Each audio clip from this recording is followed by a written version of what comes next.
এক ইহুদি কিশোর রাসূল সাল্লাল্লাহু আলাইহি ওয়াসাল্লামের খেদমত করতো। ইহুদি কিশোর, কোন ধর্মের কিশোর বলেন তো? ইহুদি কিশোর প্রায় আসতো রাসূল সাল্লাল্লাহু আলাইহি ওয়াসাল্লামের কাছে, আসতো রাসূল সাল্লাল্লাহু আলাইহি ওয়াসাল্লামের সেবা করতো, কিন্তু তাকে কখনো রাসূল সাল্লাল্লাহু আলাইহি ওয়াসাল্লাম দিনের দাওয়াত দেন নাই। ছেলেটা ইহুদি, কিন্তু তার সামনে কখনো দিনের দাওয়াত তিনি দেন নাই।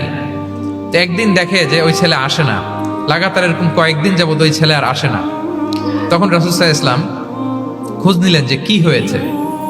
তখন রাসূল সাল্লাল্লাহু আলাইহি ওয়াসাল্লাম শুনতে পেলেন যে ছেলেটা অসুস্থ। ছেলেটা কি অসুস্থ?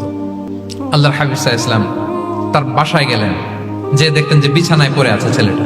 আল্লাহর হাবিব সাল্লাল্লাহু আলাইহি ওয়াসাল্লাম গেলেন, যে দেখলেন যে ইহুদি ছেলেটা বিছানায় পড়ে কাতরাচ্ছে, পাশে ছেলেটার বাবা। রাসূল সাল্লাল্লাহু আলাইহি ওয়াসাল্লাম তার মাথায় হাত বুলিয়ে দিলেন, তার খোঁজ খবর নিলেন। এবার রাসূল সাল্লাল্লাহু আলাইহি ওয়াসাল্লাম বললেন আসলিম, মানে ইসলাম ধর্ম গ্রহণ করো। ফানাযারা ইলা ওয়াজহি আবি, ইহুদি ছেলেটা তার বাবার চেহারার দিকে তাকালো যে দেখে আব্বা কি বলে। বাবা যেহেতু দাঁড়ায় আছে, ফানাযারা ইলা ওয়াজহি আবি, বাবার চেহারার দিকে মুমূর্ষু ছেলেটা বাবার চেহারার দিকে তাকালো। তো বাবা বলল আতি আবুল কাসিম, মানে আবুল কাসিম যা বলে তাই শোনো। রাসূল সাল্লাল্লাহু আলাইহি ওয়াসাল্লামের বড় ছেলের নাম ছিল কাসিম, ফলে ওনাকে আবুল কাসিম বলে মদিনাতে ডাকা হতো। আমাদেরও তো বড় ছেলে বা বড় মেয়ের নাম ধরে ডাকে না? রাসূল সাল্লাল্লাহু আলাইহি ওয়াসাল্লামকে মদিনায় বলা হতো কাসিমের বাবা।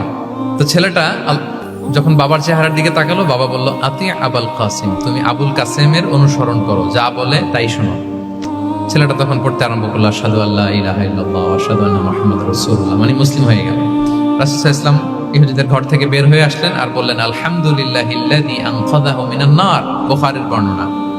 প্রশংসা সে আল্লাহর, যে আল্লাহ এই ছেলেটিকে জাহান্নাম থেকে মুক্তি দিয়ে জান্নাতি বানিয়ে নিল।